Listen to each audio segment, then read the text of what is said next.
Thank you guys for being so patient. Yeah, you guys are the best. No worries. Thank you. So first of all, I'm very honored and very happy to be able to talk to you guys today. This is Speeches Everyday People podcast. And I have, as usual, my queen, Miss Yolanda, right here by my side. I have my princess, my daughter, Zoe Renee, right here by my side. And I have Tiffany Williams, my sister-in-law, the amazing Tiffany Williams. And then we have two special guests today. Umi, who is a person that I've admired via IG. I have a lot of y'all that view this. Thank you, sister. A lot of y'all that view this know that I rock this site called Black Existence. And I was about to say met, but I never met Umi. But I saw Umi's work and on Black Existence. I've reposted some of her work. And over the time that I've known about her work, I've always been impressed with her, first of all, passion for farming and for nature and gardening. And I don't know if you, because we've never met, but you know, there's been times when I gave you compliments on your whole presentation, like her whole IG, which is Earth and Magic on Instagram. So for those checking this out, check her out on Instagram. I love her whole presentation game. I just felt like it's so on point. It's so inviting. It's warm. Thank you so much. You know what I mean? So I'm just always, and for quite a long time, I've been fascinated with Black people who are doing farming. And I'm also fascinated with Mississippi. So I have a lot of things that I just want to talk about with that. And then my brother Patrick, who is literally family for me. And I love Patrick. I love family. And well, you're on mute. Did I mute you? You're muted, Patrick. Yeah, I just didn't want any background noise. Oh, okay, cool.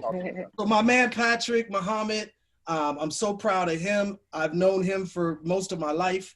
And Patrick is the principal of Chattahoochee Hills School, which is amazing. And my wife and I, we went there, and Tiffany actually too. We all went there and was just blown away by his interactive program at the school, where it's like right in the middle of nature. You got goats and pigs and other things, but you got kids learning about agriculture. You got kids learning the other fields of knowledge.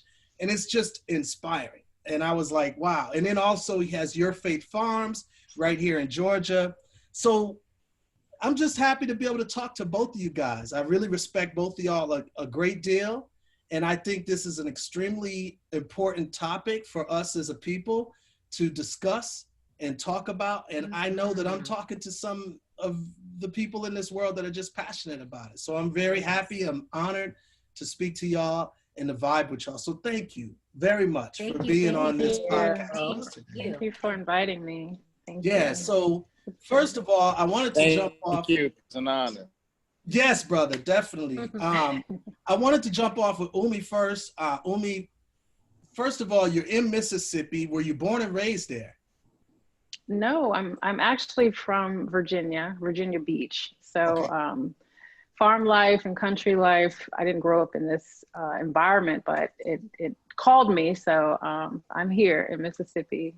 Nice. Wow. So how did it, because being in Virginia, which is, you know, this is South too, but like, how did you get called to that country vibe? Like, do you have family that's down in Mississippi, or were you first doing the farming thing in Virginia and then moved to Mississippi? How did this transition happen for you? It's been an interesting journey of things just sort of weaving together, because in Virginia, I started doing makeup and shooting like models, and I was like, I want to go to LA, I want to go to New York, and I had this vision for myself that was like big city and all this.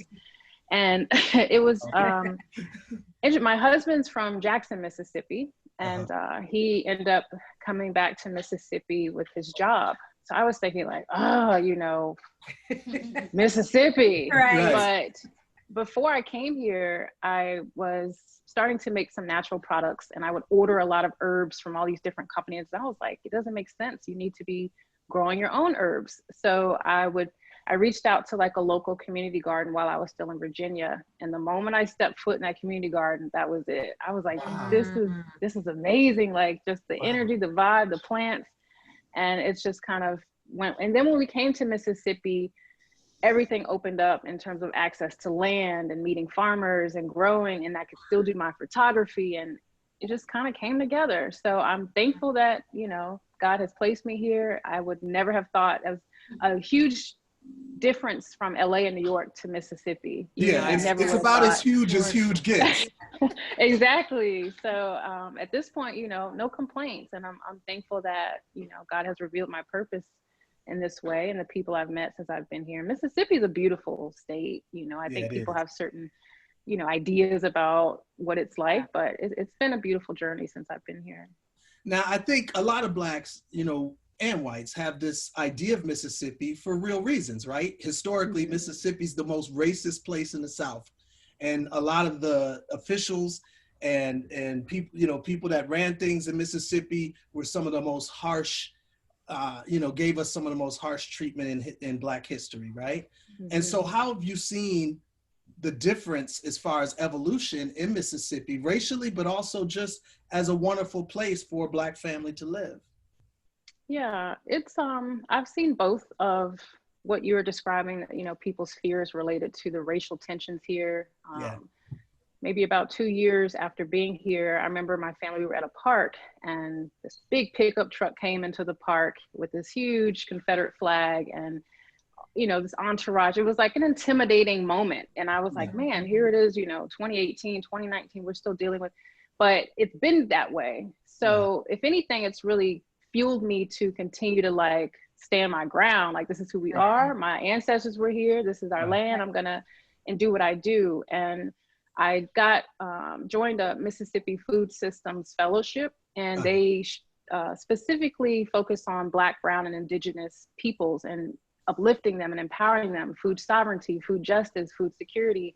So I've met people who are very much about lifting and elevating Black voices in this state, and, you know, setting policies and breaking boundaries and all of that. And so I'm here for it. You know, I feel like that's why I'm here, to be a voice for a lot of people who, you know, felt like they didn't have a voice for a long time. So it's been interesting. But like I said, a beautiful journey nonetheless. That's fantastic. That's awesome. That's fantastic. I don't want to hog everything, but I wanted to get my man Patrick in here right quick. Patrick, I've known you. You weren't always in the farming game. I came to your farm. I came to your crib. I saw your actual house, which is amazing. And even that is a relatively new chapter in your life. And it's like, what gave you that, you know, inspiration to go into that direction? Please, like, inform us. Wow. And again, thank you. It's an honor to get a chance to be with you and the family on the call. So, you know, public education, 20 plus years, and had got into the desire to leave something for my children. And so as I began to see, like, I can't leave them a parking spot that says principal, right? You know, I have to build a legacy. So as those thoughts were forming, at the same time, I watched a video of Minister Farrakhan entitled "Farming is the Engine for National Life." And in that video, he said, buy land, they can't make any more. And I was like, wow, wait a minute. So if I own a piece of the land, I own a piece of the earth, and that's what I can leave for my children. And so the energy in the world was just happening like that. And so we literally started just telling people, we're gonna buy a farm. We're gonna have, you know, just talking it up. And the conversation put me in front of a person, and he was like, hey man, I know a Black guy that's about our age that has a farm. And I was like, it's impossible. You know, you gotta be 80, somebody had to die, you had to inherit it. He was like, no. So I met a guy named Wayne Swanson, went to his farm. He has 36 acres in Hampton, Georgia. And I didn't know him. He said, come on over. I'm walking his farm with him. And I was waiting for that question, like, you know, when can I get it in? And so I said, brother, like, how did you do this? And he's like, we just saved a little money and bought a farm. And I was like, no, like, you know, somebody died, was it insurance money? And he was like, no. He was like, listen, if you want to do it, I'll take you to my source. You can put cows on my land and we'll go from there. And now this is a person who didn't know me, right? And so he made the offer in October of 13. December of 13, we bought 8 cows. Jeez. Wow. Put them on his land. That's what I'm talking and the rest is almost history. So we were living in a subdivision owning 8 cows. Right, exactly. My wife, Ishtar, was like, listen, now you only met this guy 2 months ago. What if he gets mad? You going to bring him to the subdivision? Right, exactly. And so we start looking for farms. And when you do something that you're supposed to, God will give you confirmation. Come on, Patrick, what? And so we have these cows, right? We're looking all over Georgia for a farm just in case something happens. Right, just in case he gets mad at you and brings them cows. Yes, right. So lo and behold, God allows a farm to come available 1 mile from our house. Wow. That's amazing. The day we saw the farm online, the lady, when I called, she said, excuse me, sir, I just put the sign in the yard. I'm not showing it today. I said, you mean you just put in the yard today? She's like, yes, I'm not showing it today. I said, oh, no problem. Will you show it tomorrow? She said, yes. So Speech, this is when the East St. Louis kicked in. So I said, let me go by. So I took the sign out the yard. I said, ain't nobody else gonna see it today. Gangsta! So we kept the sign in the trunk for 24 hours. So our appointment was at 11. We get there about 10 and put the sign back in the yard, right? And so all worked out, St. Louis, represent! Yeah, so by God's grace, everything worked out. And so, moving our family to a farm, which was a huge adjustment in our life. As huge as it gets, once again. Right. But what happens, because it was so close, the peripheral of their life didn't change. They went to the same school, same grocery store, so they were able to make an adjustment without too big of adjustment initially. Yeah. And fast forward, we've been on the farm now 6 years.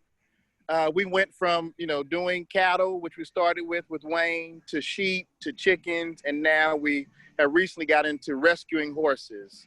And and getting into the farming and leaving education was interesting, right? So I left education for 2 years to just do the farm.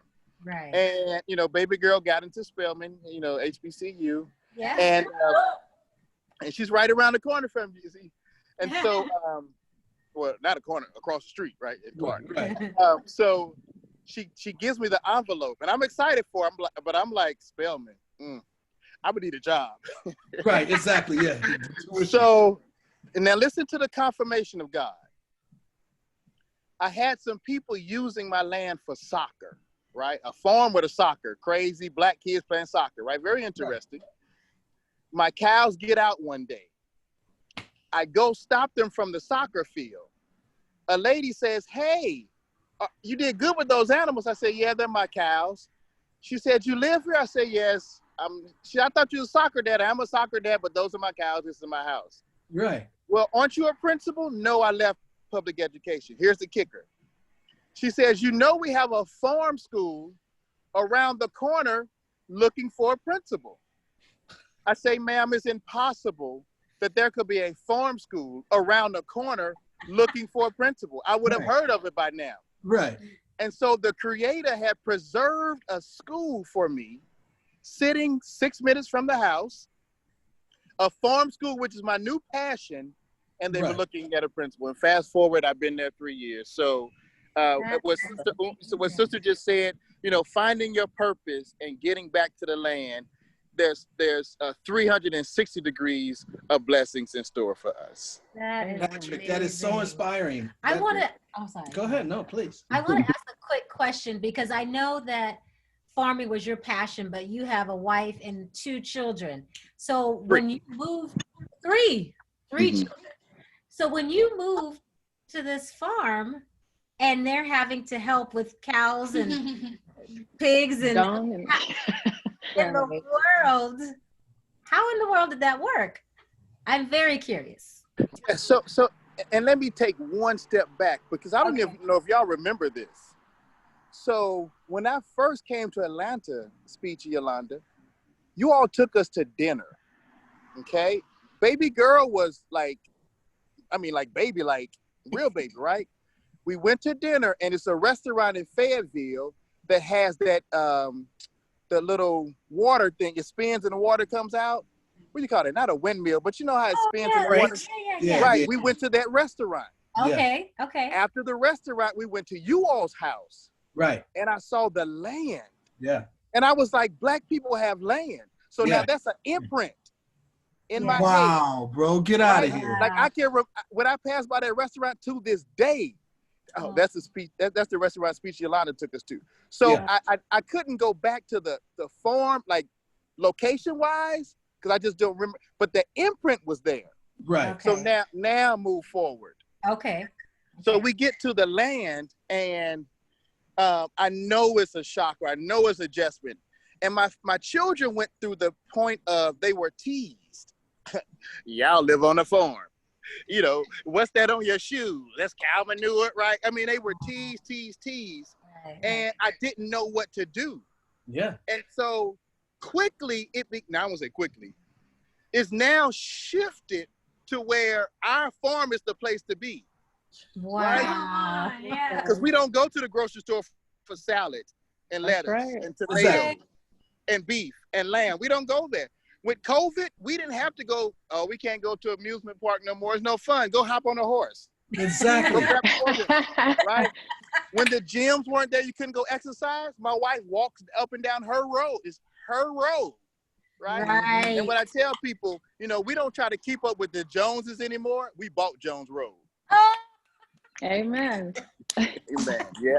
That is, first of all, let me just say, that's fantastic. I love it. Patrick, you know, I love what you shared about imprints, because that's what happened with me. So now, you know, my second album, Arrested Development's second album, is Zingalama Dooney. And I don't know, maybe the third or fourth song on the album is called Aching for Acres. And I wrote that, and this is before I had the acres that you came and visited. And the reason I wrote that is I was in Black history class, and similar to what you were inspired by with Minister Farrakhan, I was inspired by my professor. His name was Professor Black, and he was talking about how land is one of the biggest power bases, that any people who have land can have liquidity of monetary, you know, you get loans from that land, you have powers to do various different things. And I was like, word up, Aching for Acres. And that's when I came up with the song Aching for Acres, but it was from the imprint of what he was teaching at class that made me want to make sure, instead of getting a nice car, like with the monies from the record sales, instead of getting a nice house, all of that, I wanted to make sure I got land as well. So that's one of the things that was the first thing that I wanted to do, was make sure I got land. Yeah. So that's really fresh, bro. I really appreciate that encouragement. I didn't know that that's some of the first imprints you had, but that's really, really fresh. And I'm glad your family, your kids, all have this great respect for this movement that you guys have done. Yeah. And I wanted to, you know, pivot it over to Umi one more time, because Umi, on your page, I see, like, do you have children? Yeah, I have 3. You have 3 as well. Okay. So I see, it seems like I see, and I don't know if these are your kids or not, but it seems like I see you with your kids out in the farm and so on and so forth. So how has that transition been with you and your family? It's been relatively smooth. I have a teenager. So my son, who's 15, he's had to make an adjustment from pulling away from social media and gaming and things that a lot of teenagers are, you know, very wrapped up in right now. And I try to not be overbearing, like, hey, we're going out to the garden, we're going out here. But at the same time, times are serious where you need to learn these skills. You need to know where your food comes from. You need to know how to produce for yourself. So they've gotten into a rhythm now, and I don't hear nearly as much. It's hot and, you know, complaining or bugs. You know, it's just what we do as a family. So my youngest, who's 5, and then I have my daughter, she's 10. So they're very excited about it. They're outdoorsy children. They like to play, pick with ants, roly-polies. You know, they enjoy it. And of course, animals, chickens and cows, and anytime they get to see animals. So they still have that, you know, youthful curiosity. Yeah. And it was just with my teenager. He's made adjustments. He still gets to come home and do his thing, you know, with gaming. So it's a good balance. But yeah, I really want to encourage more youth to come out and to know where their food comes from, and to just know basic things like, we didn't learn this stuff in school. Right. Don't know why we didn't learn about these basic things we need to know. So it's something that I'm passionate about now, especially in my community, is anytime I see parents or families out, I have to go speak and encourage them and hype them up. Like, I'm happy to see y'all out here. Right. Because it motivates them, you know, lets them know that it's something we value in this community, is community, coming together, growing food, sharing knowledge, you know, how you're doing this, what are you planning this season? And it keeps a good, like a sense of security that, you know, a lot of children may not have that today, this day and age, like a communal feeling or sense of security. And since I've been at like the community garden or just going out to our family land, I just noticed more, you know, like a tribal mentality that's developing again in a good way. And I think that's what we need to rekindle, you know? Yeah.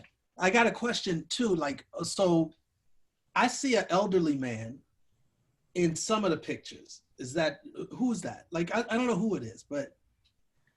I'm trying to think which picture, because there's the community garden director. He's maybe in his 60s. Most of the men that I am engaging with, they're either farm owners, the director of the community garden, local growers. So I encounter a lot of men, and I'm thankful for that. I also want to get more women and mothers out, because their wives aren't as active as, you know, maybe they're in the house cooking the okra and cooking the beans and everything. So I would love to see more women come out. But yeah, I think what you see are just people that I'm seeing at the garden, and I ask them, hey, you mind if I, you know, get a picture? And they're cool. They don't even follow social media, so they don't even know what I'm talking about. Right, exactly. They're like, sure, whatever. Exactly. Yeah, so it's, you know, just people within my community. And as I mentioned about the Mississippi Food Systems, the fellowship that I'm a part of, they're actively seeking out people who need assistance, like seniors, you know, who need access to produce. And if they're not in a church that's giving out food, everyone doesn't go to a church where they can get food. Right. So they're finding ways to get seniors to come out early morning and plant, or, you know, just harvest, just pick up some things and be able to socialize and be active again. And that's been really supportive, mental health as well as physical health, for a lot of our elders in the community. So I'm appreciative of that and things I'm learning. That's fantastic. It's been intense. So yeah. I'm not trying to hog it, so if y'all have some, just jump in. But I have a question. Yes. So what would you, either one of you guys, recommend, like somebody who wanted to start something small, like what would you recommend, like a good starting place for somebody who still lives in the suburbs, but wanted to maybe start growing a little bit of food in their backyard? Okay, I'm gonna let her answer the question first, because I'm a little aggressive in my answer to what I'm gonna say. Okay. He's from St. Louis, mind you. Mind you, he stole the for sale sign out the yard. For 24 hours. The brother's gonna have an aggressive answer. He's about that life. I'm not even mad at him. But yeah, my mom, she's in a apartment or a condo, third story, and when I started posting stuff and she was seeing my post and feedback, then she got curious. And you know, the first thing people think is, I don't have land, you know, I don't even have a yard. How am I going to grow food? So I always encourage people to just look and see if there's a community garden in your area. That's a quick Google search. See if there's a place where you can go get you a little patch or a little garden box, plant some herbs, you know, just put some seeds down and see what sprouts, just to get familiar with the process. If you don't have a community garden, some people are ready and willing to start one. A lot of times the city has unused property, and you can write a proposal to the city and say, hey, I'm interested in using this little 1/4 acre you guys have to start a community garden. Okay. Another option would just be to start in your house. I grow sprouts. I have a little thing I bought from Home Depot, put some soil in it, and I'm growing like beet sprouts, or, you know, you can plant like lettuce and things, and I put it under my bed and it starts to sprout, and I take it out and I set it on my table in front of a window. And when I want to have a salad, I cut my little sprouts and add it to my salad. Like there's a lot you can do, from an apartment to having a patio, growing stuff on your patio. I've seen people grow watermelon in a bag on a patio. Oh my goodness. Wow. So I'm learning that, you know, when you really want to do something, or you really want to learn how to do something, you're going to watch YouTube videos, see what other people are doing. You have hydroponic methods and people are getting creative with their ways of growing food, but it's important we learn how to do this stuff, because being self-sufficient is essential. And COVID should have taught people that. Doesn't matter how much money you have, if you're standing in line to get food, necessities, that's an issue, because these things may not always be available. So do what you can, where you can. Okay. Love that, Umi. That's awesome. Patrick, my brother, the radical revolution. Yes, right.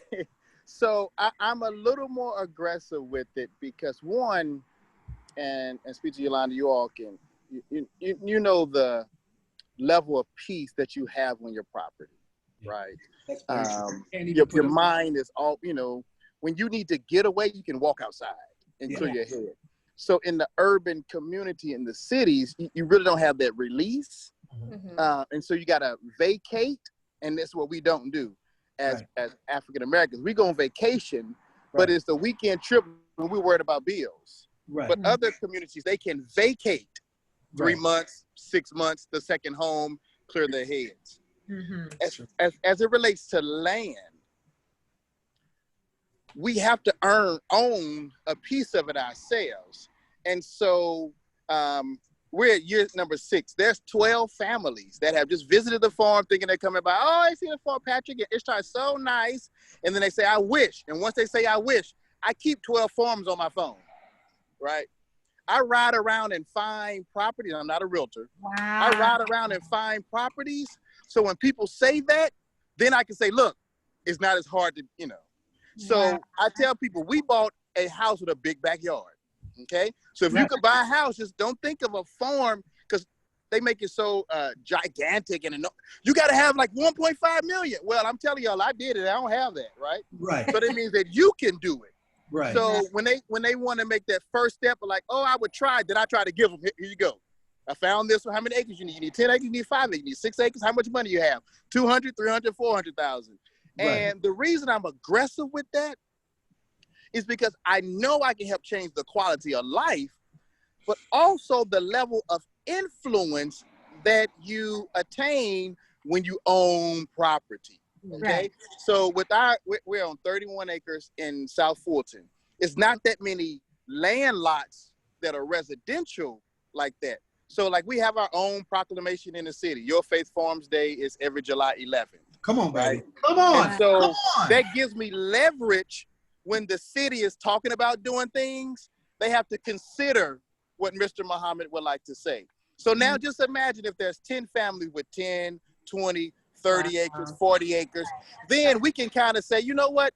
We don't like the level of noise pollution from the new runway that's coming at Hartsville, because it flies over our farm and it disturbs, So now you have leverage, and you can use that leverage to benefit our people. So last thing, Speech and Yolanda are familiar with a community in Atlanta, the Serenbe Farms community, and how much influence they have. They took 1,000 acres, 100 families, built sustainable homes around it, and they have their own vacate spot that's their everyday residence. And so the more we do that collectively, then we can begin to have a better quality of life, because we're eating from the land, we don't have the noise pollution, etc. So I'm aggressive with it. So if you say, oh, I wish, don't come around me and say, I wish I had a farm. Because I'm gonna flood your text messages, because it can be done. It can be done. That's fantastic, great. Patrick. I really appreciate that. Awesome. Umi, I appreciate what you just shared. I wanted to and I want to know too, for the viewer's sake and for me, what are y'all farming? So obviously if you own a farm, you're farming something. I'm assuming at least. So I can start with Umi first, since Patrick just spoken. And Umi, what are you farming, if anything, or are you just planting and gardening, or what are you doing?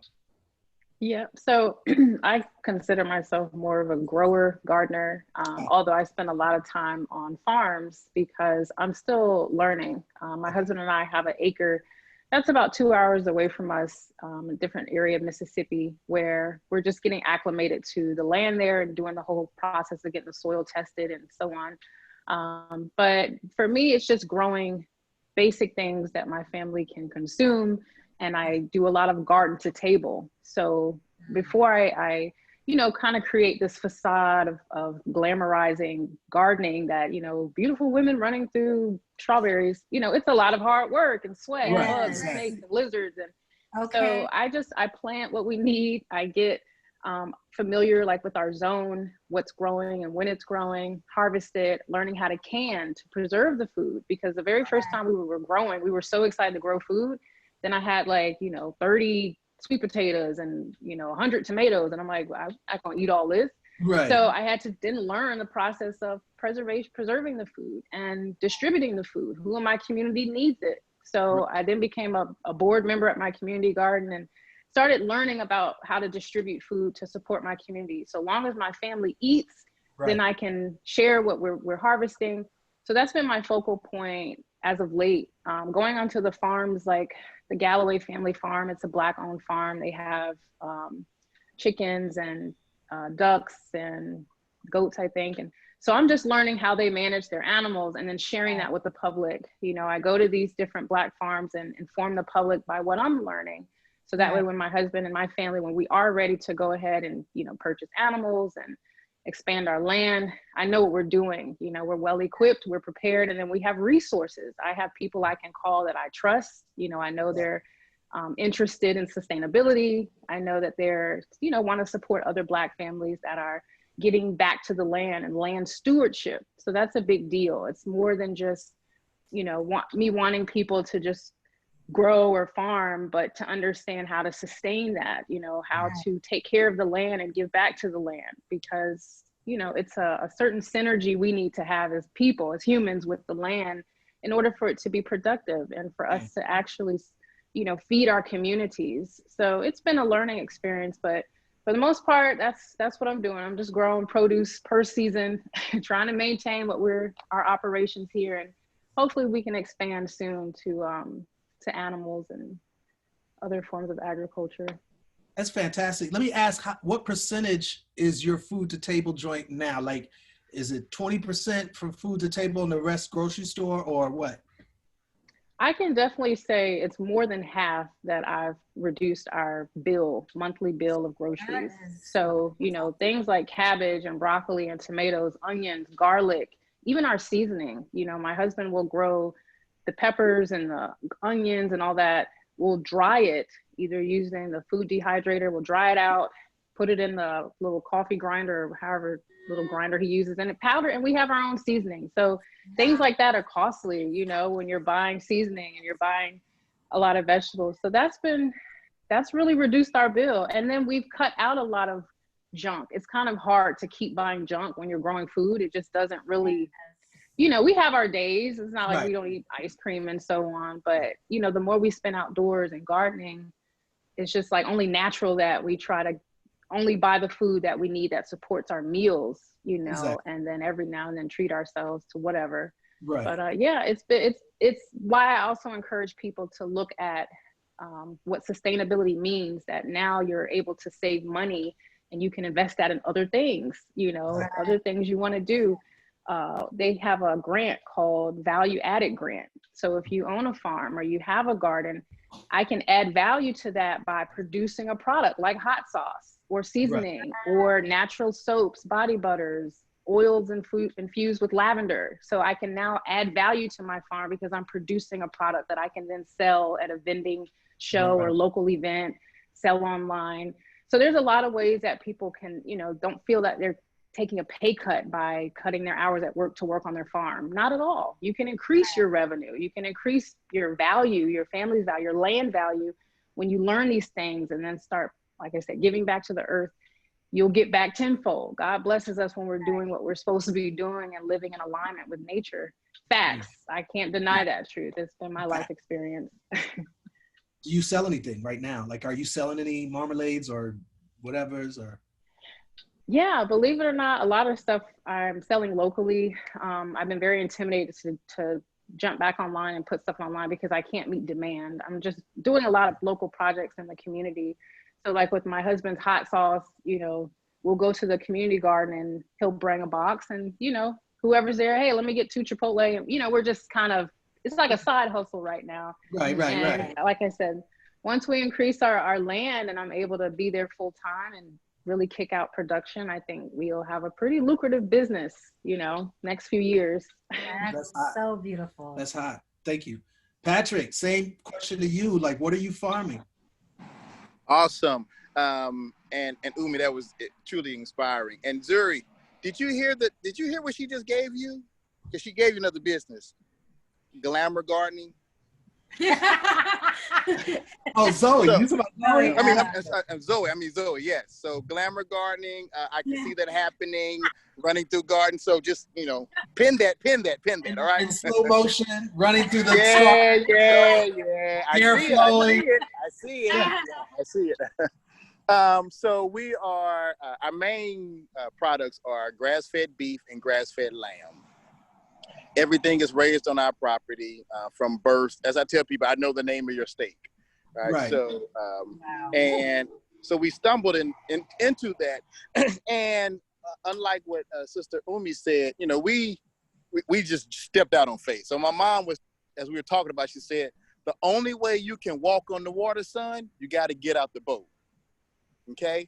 And so getting out of the boat and say, hey, we're gonna sell grass-fed beef and lamb. We just ran for it. And so we do have a very successful meat business.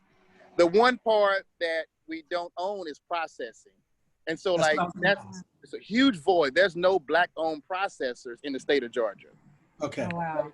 The one that we use that helps us is Fort Valley State University. Okay. So you have students at a HBCU that get a chance to process meat from a Black farm, but it's more of a class-oriented kind of processing. You're still inspected, but they're not commercial. So I can't take them like 10 cows at a time. They're like, bring us one and we'll see you in 3 months. So to run a business like that is hard. Right. So we just got into, my wife teaches canning classes, and so she cans. So the excess that we grow in the garden, then she'll preserve it and can it for out of season time.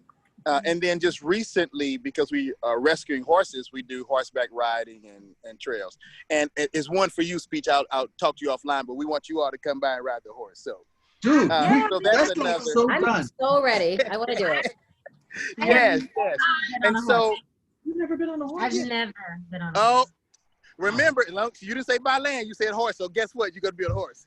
Right, exactly. So one thing that I would like to share and to our community is I tag myself as a farmpreneur. Love that. So we're on a farm, but you can't lose that entrepreneur mindset. Right. So take this piece of advice. The reason I don't do farmers markets, me personally, is because I felt bad for the other Blacks at the market. Why? You're at a farmer's market and you've taken 72 days to grow cabbage, 30 days to grow carrots, etc. Okay? And so you're at the farmer's market and you're selling them, 5 carrots for $2, 10 tomatoes for $3. Okay. Now I'm at the same farmer's market, but my table's next to you. And I just sold 2 briskets, 4 pounds of ground beef, a rack of lamb, and I've made $150 for one customer. Right? And so what I quickly saw was the money in vegetables is what Umi said is value added. So grow your vegetables, but don't really grow to sell 1 cabbage at the market. You grow, sell some chow. Okay. Right. You grow your new homemade salsa because now the profit margin is better because you only use a quarter of that cabbage. You didn't use the whole cabbage. So now instead of making $2 off a whole cabbage, you made $20 off pieces of the cabbage. Right? Wow. And so as we think about it more, how can we add value to what we're doing? So yes, I can have a horse and I can have the horse there and I can feed it, but how can I make money off the horse? I can do pony rides. It doesn't cost me anything to take and put a little lead line and walk the pony around with a little 5-year-old for 30 minutes for $50. That ain't bad at all, right? Right, exactly. And so agritourism is another aspect that we should get into because all of us are funding our own farms and it can get expensive. Right. The grants that are out there, if you don't know how to navigate those grants, and especially depending on it, then it's hard. So one thing I do encourage families to do as you're looking at the land, like don't quit your job, Right. Let the farm force you from the job, but don't quit your job. And Right. so my principal income, I can help sustain when the ebbs and flow, so that it's not, oh, we're on the farm, then we lost it, now somebody buys it from us or back taxes, right? And Right. we know the history of that. So I encourage you to be a farmpreneur, because then you'll be still keep that creative mind to see how you can monetize. Like Speech and Yolanda, we just had a rapper, Little Keed or somebody. Zoe right now. All right. There's a He was at lot our of house. Lils in the rap game, so I Yeah, gotta so, try to figure out which Lil you're talking about. yeah. So he needed a scene fire in the background. So they came to our house and burned some wood. Okay, we charged them $500 to burn some wood. My wife would try to get me to burn that wood for 6 months. So we burned it. We this week they're shooting a Netflix series and they need a red barn. Okay, so they need 10 hours. So we're gonna charge them for. So if you're thinking with the Are you on entrepreneurship, Airbnb or some version of you can that? do Like, the tiny houses. You can put 5 tiny houses on your farm on acreage you're not using and have an Airbnb. So there's many opportunities that you can do if you still keep that entrepreneur side to supplement your income. Very that's good. great advice. That's so good. It's amazing. I love it. Y'all have any So questions? I'm just like in awe of both of you guys. I know this is all so mind opening, you know, like it's a little, it's a lot to take in. It seems so amazing though. Like I'm ready to move. And it's doable. It can be, yet. as long as we encourage, it can be done. And I heard you say you're ready to move. I said, don't send me anything yet. Oh, Process. I was going to my notes now. I was about to text you. Extra. Okay, let me say this. So like, my queen, she has Yogi Juice Bar. I don't know if you knew this, Patrick. I don't know if I told you. So Yogi Juice Bar, and she does juices. Now she presently goes to the DeKalb Farmers Market to get her apples, red apples, green apples, pineapples, so on and so forth. Yeah. Carrots, all of the ginger, things.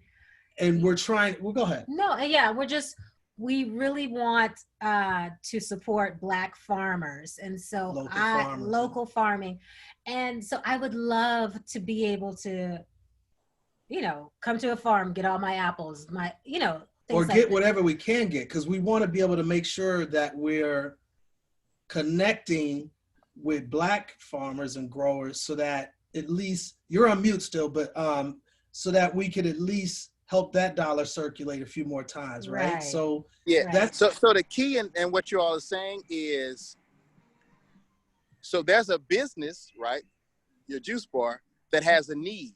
So instead of a farmer growing because they had cucumber seeds on sale, what they do, they begin to grow specifically.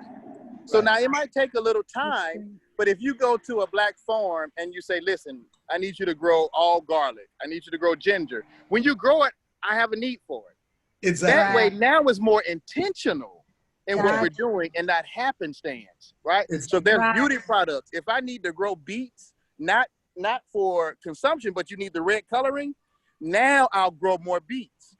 And so we just have to communicate more and be willing to share a piece of our plan, because there's people that can help us.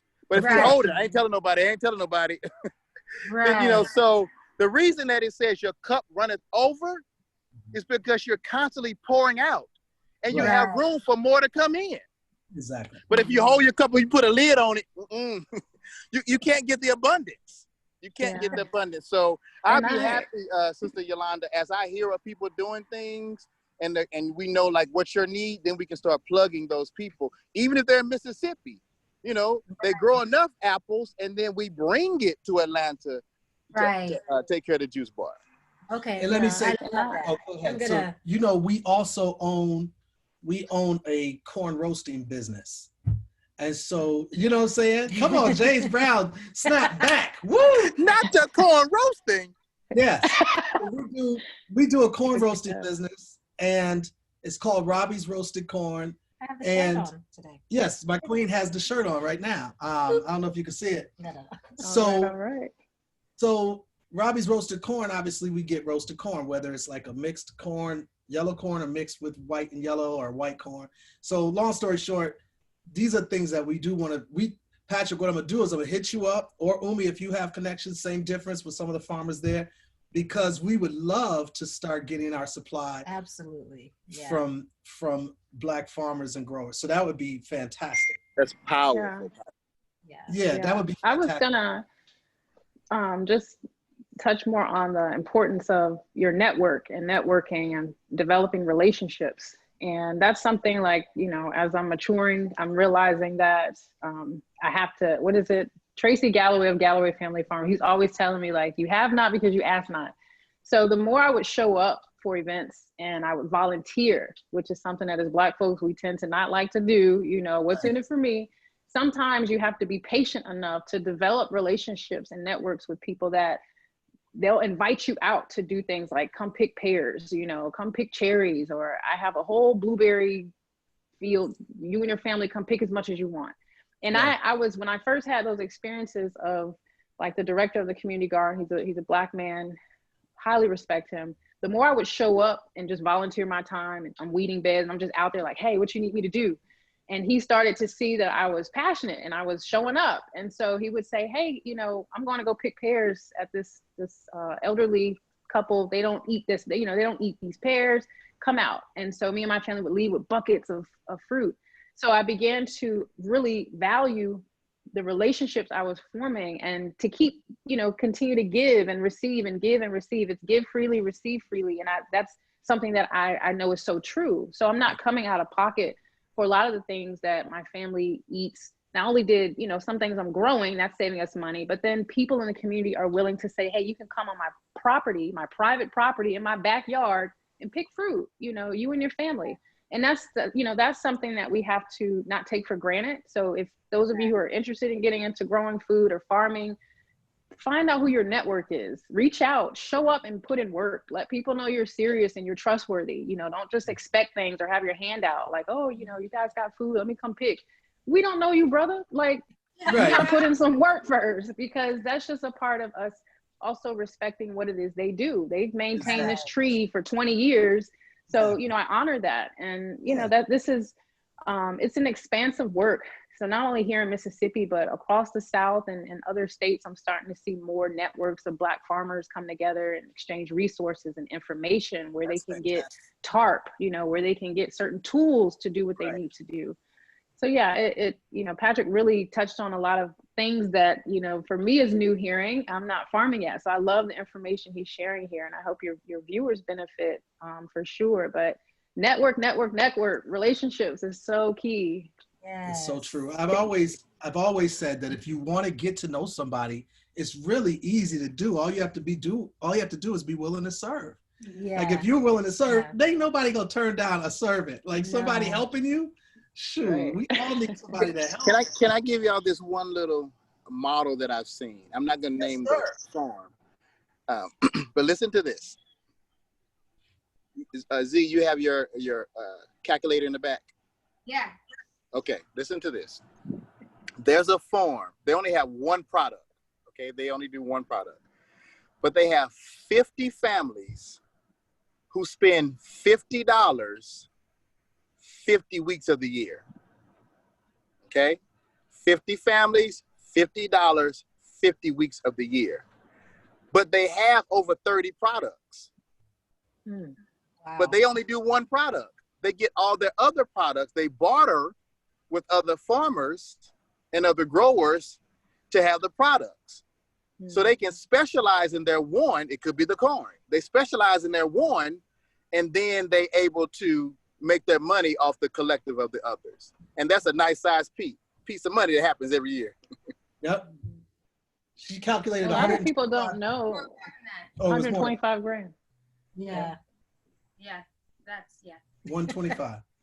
Yo, And a lot of people don't know that that's how, you know, when watermelon, back when slaves were free to produce and sell, watermelon was one of those things that were sold to really help families get on their feet and generate income. So if we're able to, like you said, maintain an entrepreneur mindset, there's nothing we can't do, nothing we can't produce. I mean, literally from growing cotton to sewing a t-shirt, like it's nothing we can't produce in order to provide for our families and live a more self-sufficient lifestyle. Because we're too comfortable right now. It's nothing wrong with having certain amenities, and we have a comfortable life. We go to our stores and this and that. But as the times are changing, people need to remember what it is to be self-sufficient, what it is to grow your own, what it is to be able to provide for your family based off what you produce. We're in a world full of consumers, consume. And not enough people know how to produce. So if it's not growing directly, digging in the soil and growing that way, you can still produce a product from what someone in your area is growing or producing. You know, like the sister that makes sweet potato pies. She don't grow sweet potatoes, but she'll go to the farmer's market and support the brother who's growing them, make her pies and sell her pies at church or wherever. So we just have to get back to that mindset that allows us to support each other, keep our Black dollars circulating. We're producers, we're creators. We've been this way from time immemorial. This is who we are. We just need to remember that. Yeah, absolutely. You got something? No, go ahead. I was gonna ask, like, what's some of the spiritual lessons, but y'all have already dropped a ton of jewels on that, so I'm not gonna ask it because I think there's like a lot of jewels that you've already dropped on that. And I was going to also ask about nutritional lessons that y'all have learned, but I think y'all have hit a lot of that too. I did want to ask though, in our small remaining time, like there's a lot of politics with food, and especially Black farms and Black growers, because from a historical standpoint, we used to have way more Black farmers. In the 1920s, it was like almost a million Black farmers. Now it's like 45,000 or so throughout the United States.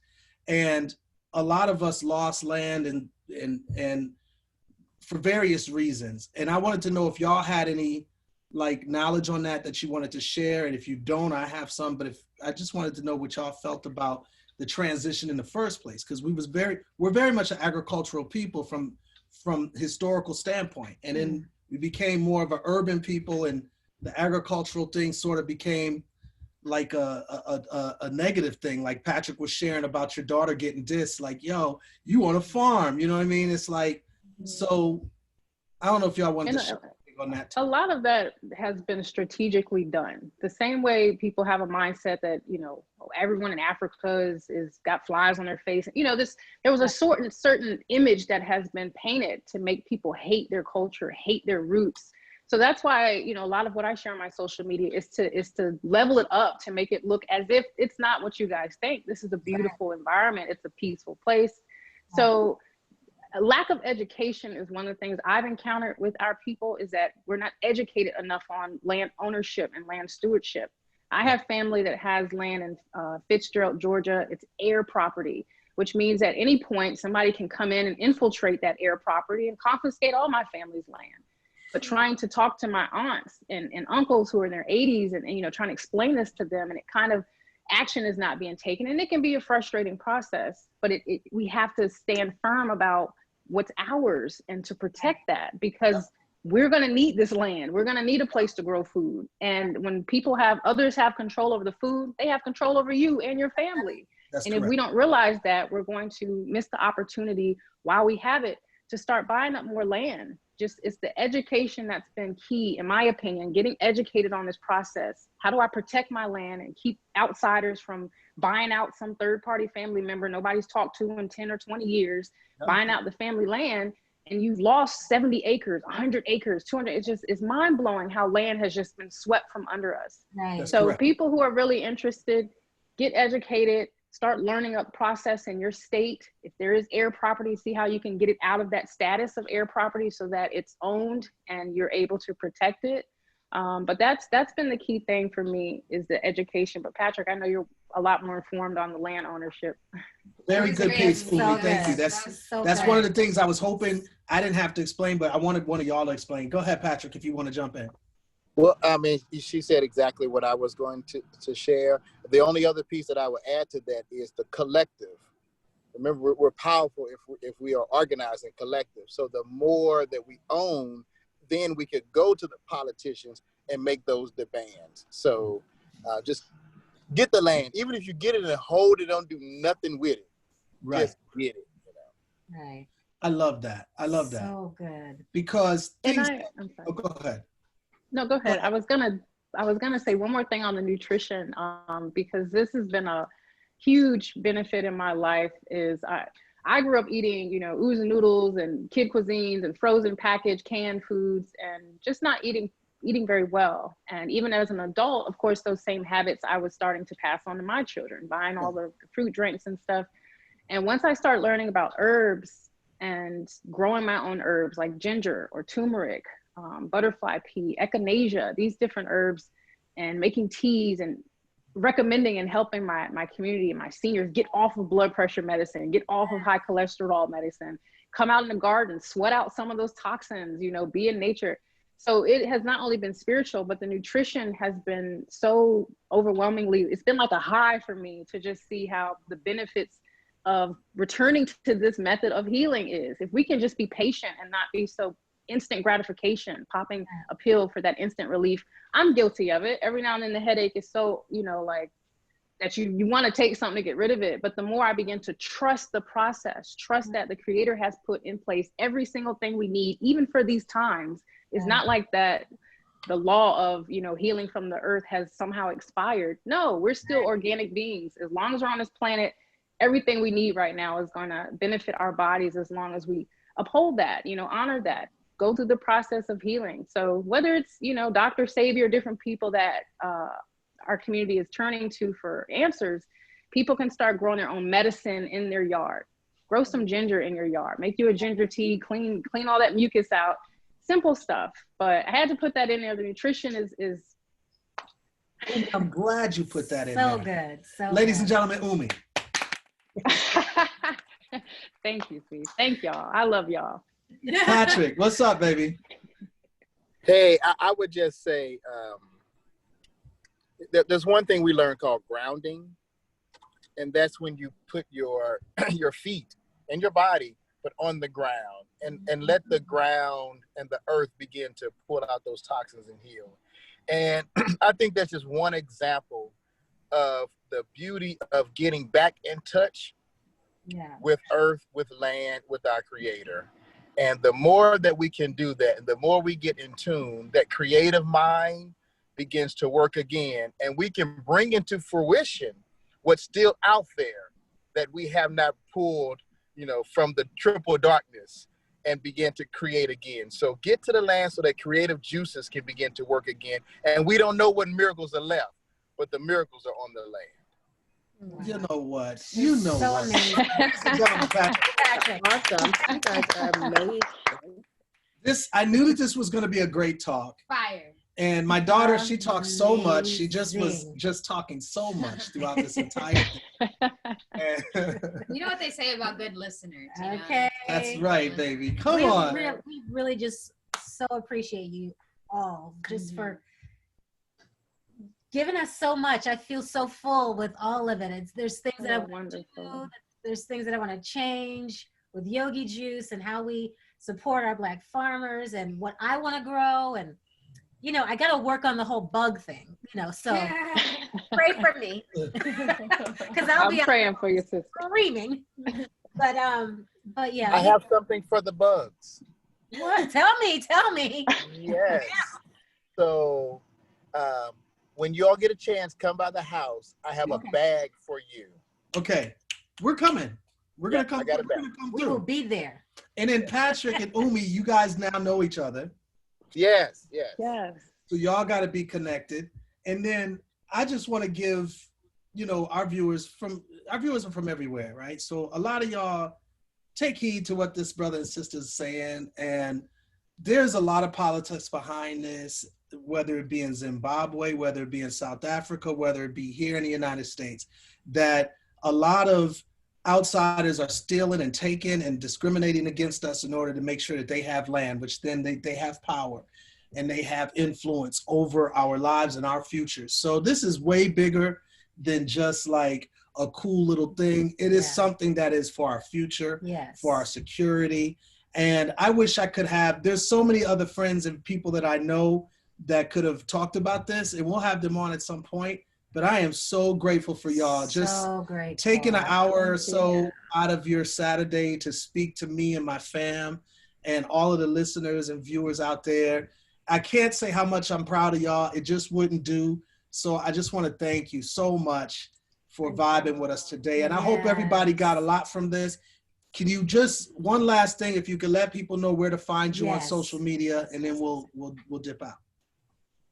Yes, so I am Umi Mahui. I'm on Instagram as earth_N_magic. So Earth and Magic. You can send an email if you guys have questions or want to build. info@earthandmagic.com. Is it .com or .life? info@earthandmagic.life. So yeah, and I'm on Facebook as well. So if you put my name in or Earth and Magic, something will pop up. There you go. I'm happy to build with anybody. And thank you so much, Speech, Yolanda, Zoe, for just having this platform and allowing us to share what it is we do. I'm very appreciative. And this has been a great build. Really has. No doubt. It has been, Umi. Thank you. Patrick? And again, thank you. So honored to be with the family again. You can find us at Your Faith Farms, and that's YOUR Faith, FAITH, Farms, FARMS. And that's on YouTube, Instagram, Twitter, everywhere with Your Faith Farms. And what I would like to say is, a friend of mine always told me this quote. He said, "I will see you at the top because the bottom is too crowded." And what you're doing, what your family has done, is help the community find ways to get out of the bottom, get out of this rat race, and let's get to the top. And we will get to the top. But when we get to the top, we will treat everybody else with kindness and love, and that would allow us to stay at the top. We love you guys. We're going to end it on that. Have a fantastic Saturday. God bless you. Thank you guys so much for joining. Yeah. And God bless y'all's family. Thank you. Thank you. Have a good weekend. Thank Bye. you. Hey, Tim. Hey. Oh, that's so good. That was good. That was great. That was one of my favorites. Yeah. I could tell you were so vocal. No, but I'm just really, messing with you. No, it was so No, I much get it. No, I to- totally get it. It's not a What are you topic gonna that we say? talk about. Okay, like tell that. me about them carrots. Like Right, what? I'm right. listening. No, you want to get. Yeah, It was to I get thought it was information. beautiful. So Yeah, Tiffany, so good. obviously, I thought it was great. send me a link to this upload so I'll have to download it. Booga. Sorry. Oh no, it's not recording. What? No, it is. It was. It was. Oh. I know. I'm joking, you guys. Oh. I know. I was like, oh Lord. No, I knew she was trying to do something. This is the best one ever. Sorry, guys, I missed it. Exactly. No, I thought it was fantastic. It was so good. So I'm like, grateful. oh. That'll be our Tuesday joint. Okay, cool. And And so, I'm waiting to hear back from Kit. that was fantastic. Yeah. So okay, so I'm gonna stop recording. Stop recording. After stopping, you will receive an notification when the recording is ready. Okay. So it says after stopping the recording, you'll receive an email notification when the cloud recording is ready. Okay. So yeah, hit me up with that.